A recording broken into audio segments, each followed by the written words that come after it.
ನಮಸ್ಕಾರ. ಕಗ್ಗ ಮಾರ್ಗದಲ್ಲಿ ಮುಂದುವರಿತಾ ಇವತ್ತಿನ ಕಗ್ಗ, ಜೀವಿ ಸಂಘವಿದೇನು ಗಂಜೀಫಿ ನೆಲೆಕಟ್ಟು, ದೈವ ಪೌರುಷ ಪೂರ್ವ ವಾಸನೆಗಳೆಂಬ ಮೂವರದ ನಾಡುವರು, ಚದುರಿಸುತ್ತೆ ಬೆರೆಸಿಡುತ್ತೆ ನಾವೆಲ್ಲರಾಟದೆಲೆ ಮಂಕುತಿಮ್ಮ. 327ನೇ ಕಗ್ಗ ಇದು. ಗಂಜೀಫ್ ಅಂತ ಅಂದರೆ ಮುಘಲರು ಆಡ್ತಾ ಇದ್ದಂತಹ ಒಂದು ಆಟ. ಗಂಜೀಫ್ ಎಲೆಗಳು ಅಂದರೆ ಚಿಕ್ಕ ಚಿಕ್ಕ ಸರ್ಕಲ್ ರೌಂಡ್ ಎಲೆ ಕಾರ್ಡ್ಗಳನ್ನು ಇಟ್ಕೊಂಡು ಆಡ್ತಾ ಇದ್ದಂತಹ ಆಟ. ಸುಮಾರು 90ರಿಂದ 270 ಎಲೆಗಳು ಬೇಕಾಗುವಂತಹ ಬೇರೆ ಬೇರೆ ಆಟಗಳು ಅದರಲ್ಲಿ ಇದ್ವು. ಪರ್ಷಿಯಾದಿಂದ ಬಂದಂಥದ್ದು. ಇವತ್ತು ಗಂಜೀಫ್ ಆಟ ಇಲ್ಲ, ಆದರೆ ಗಂಜೀಫ್ ಆರ್ಟ್ ಅಂತ ಬಂದಿದೆ. ಯಾಕೆಂದರೆ ಆ ಎಲೆಗಳ ಮೇಲೆ ಮುಘಲರು ಬೇರೆ ಬೇರೆ ಥರ ಆರ್ಟಿಸ್ಟ್ಸಿಂದ ಚಿತ್ರಗಳನ್ನು ಬರೆಸ್ತಾ ಇದ್ರಂತೆ. ಅದೆಂಥ ಸುಂದರವಾದ ಚಿತ್ರಗಳು ಅಂದರೆ ಇವತ್ತು ಗಂಜೀಫ್ ಆರ್ಟ್ ಅಂತಲೇ ಒಂದು ಆರ್ಟ್ ಫಾರ್ಮ್ ಆಗೋಗಿದೆ. ಪುಟ್ಟ ಪುಟ್ಟ ರೌಂಡ್ ಕಾರ್ಡ್ಗಳಲ್ಲಿ ಆ ಆರ್ಟ್ನ ಬಿಡಿಸ್ತಾರೆ. ಶ್ರೀರಂಗಪಟ್ಟಣದಲ್ಲಿ ಒಬ್ಬರು ಅದರ ದೊಡ್ಡ ಮ್ಯೂಸಿಯಮನ್ನು ಇಟ್ಕೊಂಡಿದ್ದಾರೆ. ತುಂಬ ಒಳ್ಳೆಯ ಕಲೆಕ್ಷನ್ ಇದೆ ಅವ್ರ ಹತ್ರ. ಸೊ ನಾವು ಇವತ್ತು ನಮ್ಮ ಕನ್ವೀನಿಯನ್ಸ್ಗೆ ಗಂಜೀಫು ಅಂದರೆ ನಾವು ಇಸ್ಪೀಟ್ ಆಟ, ಇಸ್ಪೀಟ್ ಕಾರ್ಡ್ಸ್ ಅಂತ ಇಟ್ಕೊಳ್ಬಹುದು. ಜೀವಿ ಸಂಘವಿದೇನು, ನಾವು ಒಂದು ಗ್ರೂಪ್ ಆಫ್ ಪೀಪಲ್. ಏನು ನಾವು ಅಂದರೆ ಗಂಜೀಫಿ ನೆಲೆಕಟ್ಟು, ಒಂದು ಪ್ಯಾಕ್ ಆಫ್ ಕಾರ್ಡ್ಸ್ ಅಷ್ಟೇ ನಾವು. ಏನದು? ದೈವ, ಪೌರುಷ ಮತ್ತು ಪೂರ್ವ ವಾಸನೆಗಳೆಂಬ ಮೂವರು ಅದನ್ನು ಆಡುವರು. 3 ಜನ ಇಸ್ಪೀಟ್ ಕಾರ್ಡ್ಸ್ ಆಟಾಡ್ತಾರಂತೆ. ಯಾರ್ಯಾರು? ದೈವ, ಇನ್ನೊಂದು ಮನುಷ್ಯ ಅಂತ, ಪುರುಷ ಅಂತ ಅಂದರೆ ಇಲ್ಲಿ ಮನುಷ್ಯ ಪ್ರಯತ್ನ ಅನ್ನೋ ಅರ್ಥ ತಗೊಳ್ಬಹುದು. 3ನೇದು ಏನು? ಪೂರ್ವ ವಾಸನೆಗಳು. ಈ ಪೂರ್ವ ವಾಸನೆ ಅಂತ ಅಂದರೆ ನಾನು ಅದು 2 ಥರ ಅರ್ಥೈಸ್ತೀನಿ. ಒಂದು, ಪೂರ್ವ ವಾಸನೆ ಅಂದರೆ ಜೆನೆಟಿಕಲಿ ನಮಗೆ ಇನ್ಹೆರಿಟ್ ಆಗಿರುವಂತಹ ಗುಣಗಳು, ನಮ್ಮ ತಂದೆ, ತಾತ, ಮುತ್ತಾತ, ಅಜ್ಜಿ, ಈ ಎರಡೂ ಕಡೆಯ ಫ್ಯಾಮಿಲಿ ಟ್ರೀಗಳಿಂದ ನಮಗೆ ಬಂದಿರುವಂತಹ DNA.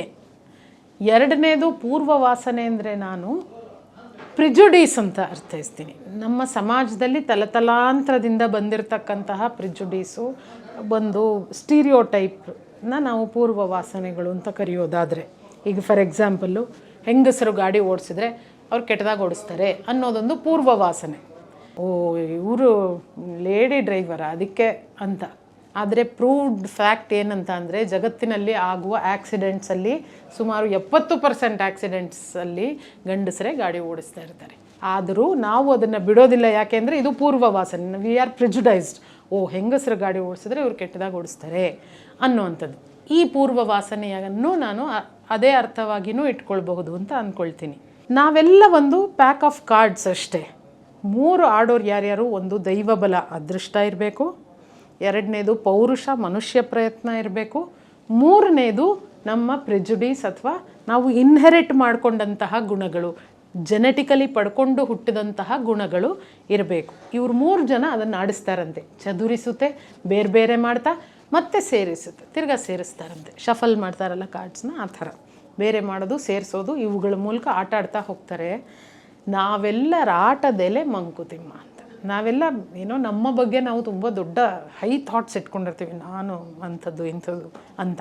ಅಥವಾ ನಮ್ಮ ಬಗ್ಗೆ ತೀರಾ ಕಡಿಮೆ, ಅಯ್ಯಪ್ಪ ನನಗೇನು ಬರುತ್ತೆ, ನನಗೇನು ಗೊತ್ತಾಗುತ್ತೆ, ನನಗೇನೂ ಗೊತ್ತಿಲ್ಲ, ಈ ಥರ ನಮ್ಮ ಬಗ್ಗೆ ತೀರಾ ಕಡಿಮೆ ಅಭಿಪ್ರಾಯಗಳನ್ನು ಇಟ್ಕೊಂಡಿರ್ತೀವಿ.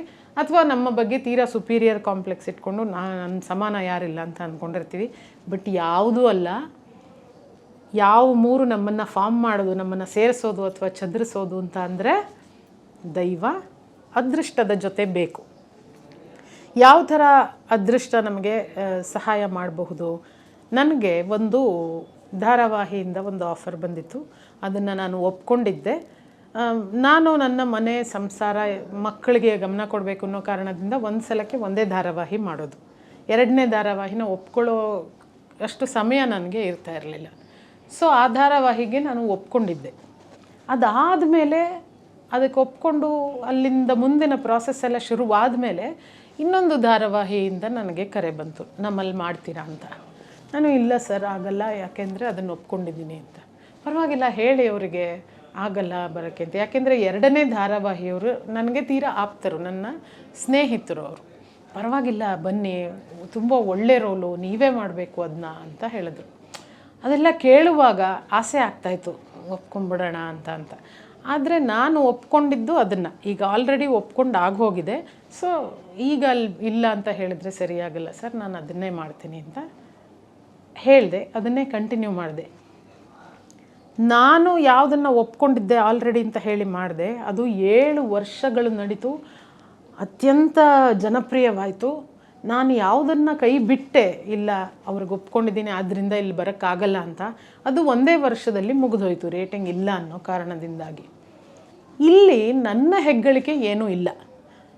ಏನಾದರೂ ನನ್ನ ಹೆಗ್ಗಳಿಕೆ ಏನಾರು ಇದೆಯಾ ಅಂತ ಅಂದರೆ, ನಾನು ಎಲ್ಲಿ ಒಪ್ಕೊಂಡಿದ್ದೆ, ಎಲ್ಲಿ ಫಸ್ಟ್ ಕಮಿಟ್ ಆಗಿದ್ದೀನಿ ಅಲ್ಲೇ ನಾನು ಮಾಡ್ತೀನಿ ಅಂತ ನಿಂತಿದ್ದು ಬಿಟ್ಟರೆ ಮಿಕ್ಕಂತೆ ನನ್ನ ಹೆಗ್ಗಳಿಕೆ ಏನೂ ಇಲ್ಲ. ಇಲ್ಲಿ ದೈವದ ಆಟ, ಇದೊಂದು ಅದೃಷ್ಟ. ಅಲ್ಲಿ ನಾನು ಒಪ್ಕೊಂಡಿದ್ದು ತುಂಬ ಚೆನ್ನಾಗಿ ನಡೀತು, ಇದು ನಡೀಲಿಲ್ಲ. ಯಾಕೆಂದರೆ ನಡೆದಿದ್ದಕ್ಕೂ ನಾವು ತಾರ್ಕಿಕವಾದ ಕಾರಣಗಳನ್ನು ಕೊಡೋಕ್ಕಾಗಲ್ಲ. ಯಾಕೆ ಬೇಗ ನಿಂತೋಯ್ತು ಅನ್ನೋದಕ್ಕೂ ಯಾವ ಲಾಜಿಕಲ್ ರೀಸನ್ನೂ ಇಲ್ಲ. ಅದು ಒಳ್ಳೆಯದು ಇದು ಕೆಟ್ಟದು ಅನ್ನೋದು ಯಾವುದು ಧಾರಾವಾಹಿಗಳಲ್ಲಿ ಬರೋದಿಲ್ಲ.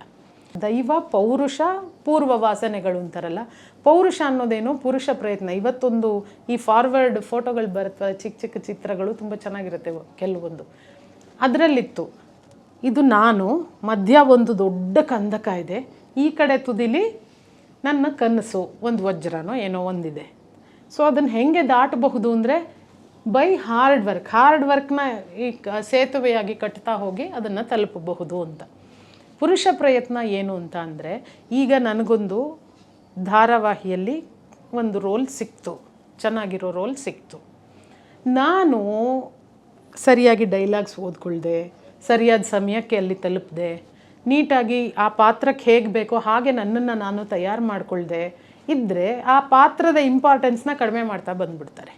ನಾನು ಹೋದ ತಕ್ಷಣ ನನ್ನ ಡೈಲಾಗ್ಸ್ನ ನಾನು ನೋಡ್ಕೊಂಡಿದ್ದು ರೆಡಿಯಾಗಿದ್ದರೆ, ಅಲ್ಲಿ ನಿಂತ ತಕ್ಷಣ ಹೆಚ್ಚಿಗೆ ಟೇಕ್ಗಳು ತಗೊಳ್ದೆ ಹೇಳಿದರೆ, ನಿರ್ದೇಶಕರು ನನ್ನಿಂದ ಯಾವ ಭಾವ ಬರಬೇಕು ಆ ಮಾತಲ್ಲಿ ಅಂತ ಹೇಳ್ತಿದ್ದಾರೆ ಅನ್ನೋದನ್ನು ಗ್ರಹಿಸಿ ಅರ್ಥ ಮಾಡ್ಕೊಂಡು ಇಮ್ಮಿಡಿಯೇಟ್ಲಿ ಅದನ್ನು ವಾಪಸ್ ಕೊಡೋ ಶಕ್ತಿನ ಬೆಳೆಸ್ಕೊಂಡ್ರೆ, ಇದೆಲ್ಲವೂ ಬೆಳೆಸ್ಕೊಳ್ಬಹುದಾದ ಕಲೆಗಳನ್ನೇ ನಾನು ಹೇಳ್ತಾ ಇರೋದು. ಇದು ನಾನು ಈ ಫೀಲ್ಡ್ನವಳಾಗಿರೋದ್ರಿಂದ ನಾನು ನನ್ನ ಉದಾಹರಣೆ ಕೊಟ್ಕೊಳ್ತಾ ಇದ್ದೀನಿ ಅಷ್ಟೇ. ಯಾವುದೇ ಕೆಲಸಕ್ಕೂ ನೀವು ಇದನ್ನು ಅಪ್ಲೈ ಮಾಡ್ಕೊಳ್ಬಹುದು. ಹಾಗೆ ಮಾಡಿದ್ರೆ ಸ್ವಲ್ಪ ಶ್ರದ್ಧೆ, ತಾದಾತ್ಮ್ಯನ ನಾನು ನನ್ನ ಕೆಲಸದಲ್ಲಿ ತೋರಿಸಿದ್ರೆ ನನ್ನ ಪಾತ್ರವನ್ನು ಅವರು ಹೆಚ್ಚು ಮಾಡ್ತಾ ಹೋಗ್ತಾರೆ, ನನಗೆ ಇಂಪಾರ್ಟೆನ್ಸ್ ಕೊಡ್ತಾ ಹೋಗ್ತಾರೆ, ನನಗೆ ಪ್ರಮೋಷನ್ಸ್ ಕೊಡ್ತಾ ಹೋಗ್ತಾರೆ, ದೊಡ್ಡ ದೊಡ್ಡ ಜವಾಬ್ದಾರಿಗಳನ್ನು ನಮಗೆ ವಹಿಸ್ತಾ ಹೋಗ್ತಾರೆ. ಯಾವುದೇ ವರ್ಕ್ ಎನ್ವೈರ್ನಮೆಂಟಲ್ಲಿ ನಾನು ಹೇಳ್ತಾ ಇದ್ದೀನಿ, ಅದು ಪುರುಷ ಪ್ರಯತ್ನ. ನನ್ನಲ್ಲಿ ಆ ಟ್ಯಾಲೆಂಟ್ ಇದ್ದಿಲ್ಲದೆ ಇರಬಹುದು, ಬಟ್ ನಾನು ಅದನ್ನು ಕಲ್ಟಿವೇಟ್ ಮಾಡ್ಕೊಳ್ತಾ ಹೋಗ್ತೀನಿ, ಅದು ಪುರುಷ ಪ್ರಯತ್ನ. ಮೂರನೇವ್ರು ಯಾರು ಈ ಎಲೆ ಆಟ ಆಡ್ತಾ ಇರೋರು ಪೂರ್ವ ವಾಸನೆಗಳು.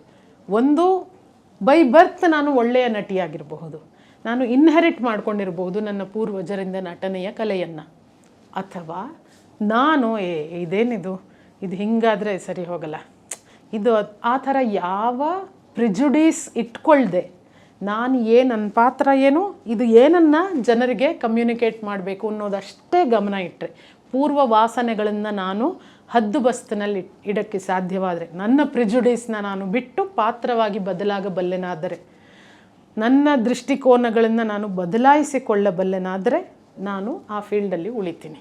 ಈ ಪೂರ್ವ ವಾಸನೆಗಳು ಇವು 3 ಸೇರಿ ಆಡ್ತಾ ಇರೋ ಇಸ್ಪೀಟ್ ಆಟ ಅಷ್ಟೇ ನಮ್ಮ ಬದುಕು ಅಂತ. ಸೊ ನಾವು ಕೇವಲ ಎಲೆಗಳು, ಇದರಲ್ಲಿ ನಮ್ಮ ಕಂಟ್ರೋಲಲ್ಲಿರೋದು ಏನು, ಪುರುಷ ಪ್ರಯತ್ನ ಮಾತ್ರ. ದೈವನೂ ನಮ್ಮ ಕಂಟ್ರೋಲ್ನಲ್ಲಿಲ್ಲ, ಪೂರ್ವ ವಾಸನೆಗಳು ಟು ಅ ಗ್ರೇಟರ್ ಎಕ್ಸ್ಟೆಂಟ್ ನಮ್ಮ ಕಂಟ್ರೋಲಲ್ಲಿಲ್ಲ. ಯಾಕೆಂದರೆ ನಾವೇನೇನು ಇನ್ಹೆರಿಟ್ ಮಾಡ್ಕೊಂಡಿದ್ದೀವಿ ಅನ್ನೋದು ನಮ್ಮ ಕಂಟ್ರೋಲಲ್ಲಿಲ್ಲ. ನಮ್ಮ ಪ್ರೆಜುಡೀಸು, ನಮ್ಮ ಸ್ಟೀರಿಯೋಟೈಪ್ಗಳನ್ನು ಹೊರಗೆ ಬರೋ ಮಟ್ಟಿಗೆ ಅದು ನಮ್ಮ ಕಂಟ್ರೋಲಲ್ಲಿದೆ. ನಾವು ಆ ಅರ್ಥ ತೊಗೊಂಡ್ರೆ ಅದು ಸ್ವಲ್ಪ ಮಟ್ಟಿಗೆ ನಮ್ಮ ಕಂಟ್ರೋಲ್ನಲ್ಲಿದೆ.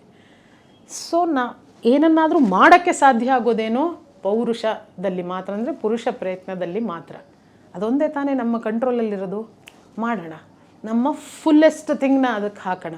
ಅದು ನನ್ನ ಮನೆ, ನನ್ನ ಸಂಸಾರವನ್ನು ನೋಡ್ಕೊಳ್ಳೋ ಕೆಲಸ ಆಗಿರಬಹುದು, ಆಫೀಸ್ ಕೆಲಸ ಆಗಿರಬಹುದು, ಪತ್ರಿಕಾ ರಂಗದಲ್ಲಿರಬಹುದು, ನನ್ನ ಹಾಗೆ ನಟನೆಯ ಕೆಲಸ ಆಗಿರ್ಬೋದು, ಯಾವುದೇ ಆಗಿರಲಿ, ನನ್ನ ಕಂಟ್ರೋಲಲ್ಲಿ ಏನಿರೋದು ಪುರುಷ ಪ್ರಯತ್ನ. ನಾನು ಕೆಲಸ ಮಾಡ್ತೀನಿ, ನಾನು ಸಮಯಕ್ಕೆ ಸರಿಯಾಗಿ ಬರ್ತೀನಿ, ಅಲ್ಲಿ ಏನಿದೆ ಅದಕ್ಕಿಂತ ಹೆಚ್ಚಿನ ಜವಾಬ್ದಾರಿಯನ್ನು ಗೊಣಗಾಡದೆ ತಗೊಳ್ತೀನಿ, ಮಾಡ್ತೀನಿ. ಕಣ್ಣಿಗೆ ಬಿದ್ದೇ ಬೀಳುತ್ತೆ ಮೇಲಿನವರ ಕಣ್ಣಿಗೆ. ನಾವು ಹಾಕುವ ಶ್ರಮ, ನಾವು ತೋರಿಸುವ ಶ್ರದ್ಧೆ, ನಾವು ಮಾಡುವ ತಾದಾತ್ಮ್ಯ ಕಣ್ಣಿಗೆ ಕಂಡೇ ಕಾಣುತ್ತೆ ಇನ್ನೊಬ್ಬರಿಗೆ. ಅದರಿಂದ ಒಳ್ಳೆಯದಲ್ಲದೆ ಮತ್ತೇನೂ ಆಗೋದಕ್ಕೆ ಸಾಧ್ಯ ಇಲ್ಲ. ಯಾರಿಗೆ ನೈತಿಕವಾಗಿ ನಾವು ಕಣ್ಣಲ್ಲಿ ಕಣ್ಣಿಟ್ಟು ಮಾತಾಡುವ ಶಕ್ತಿ ಬೆಳೆಸ್ಕೋತೀವಿ, ಆವಾಗ ನಾವು ಮೇಲೆ ಹೋಗದೆ ವಿಧಿಯೇ ಇಲ್ಲ. ಆದ್ದರಿಂದ ದೈವ ಮತ್ತು ಪೂರ್ವ ವಾಸನೆಗಳನ್ನು ಕೂಡ ನಾವು ನಮ್ಮ ಹಿಡಿತಕ್ಕೆ ತಗೊಳ್ಬಹುದು ಪುರುಷ ಪ್ರಯತ್ನದ ಮೂಲಕ. ನಾವೆಲ್ಲರೂ ಎಲೆಗಳು ಅನ್ನೋದೇನೋ ನಿಜ. ನಮ್ಮನ್ನು ಅವು 3 ಚದುರಿಸತ್ವೆ, ಅವು 3 ಹಿಡಿದಿಡುತ್ತವೆ, ಎಲ್ಲ ನಿಜ. ನಮ್ಮ ಕಂಟ್ರೋಲ್ನಲ್ಲಿ ಏನಿದೆ ಅದನ್ನಾದರೂ ಅಟ್ಲೀಸ್ಟ್ ನಾವು ಸರಿಯಾಗಿ ಮಾಡಿದ್ರೆ ಈ ಎಲೆ ಕಟ್ಟಿನ ಆಟದಲ್ಲಿ ನಾವು ಒಂದು ಒಳ್ಳೆಯ ಎಲೆಯಾಗಿ ಎಮರ್ಜ್ ಆಗಬಹುದು. ಅಷ್ಟರ ಮಟ್ಟಿಗಿನ ಬದುಕನ್ನು ನಾವು ಸುಂದರವಾಗಿಸ್ಕೋಬಹುದು ಅಂತ ನಂಬ್ತೀನಿ. ಮತ್ತೊಂದು ಕಗ್ಗದಲ್ಲಿ ಭೇಟಿಯಾಗ್ತೀನಿ. ನಮಸ್ಕಾರ. ಅನುಕ್ಷಣದ ಸುದ್ದಿಗಳಿಗಾಗಿ ವಿಸ್ತಾರ ನ್ಯೂಸ್ ಯೂಟ್ಯೂಬ್ ಚಾನೆಲ್ ಸಬ್ಸ್ಕ್ರೈಬ್ ಮಾಡಿ. ಹೊಸ ಸುದ್ದಿಗಳ ನೋಟಿಫಿಕೇಶನ್ಗಾಗಿ ಬೆಲ್ ಐಕಾನ್ ಕ್ಲಿಕ್ ಮಾಡಿ. ಲೇಟೆಸ್ಟ್ ಅಪ್ಡೇಟ್ಸ್ಗಾಗಿ www.vistaranews.com ವೆಬ್ಸೈಟ್ಗೆ ವಿಸಿಟ್ ಮಾಡಿ. ಅಂಗೈಯಲ್ಲೇ ಜಗತ್ತಿನ ಸುದ್ದಿ ತಿಳಿಯಲು ವಿಸ್ತಾರ ನ್ಯೂಸ್ ಕನ್ನಡ ಆಪ್ ಡೌನ್ಲೋಡ್ ಮಾಡಿ.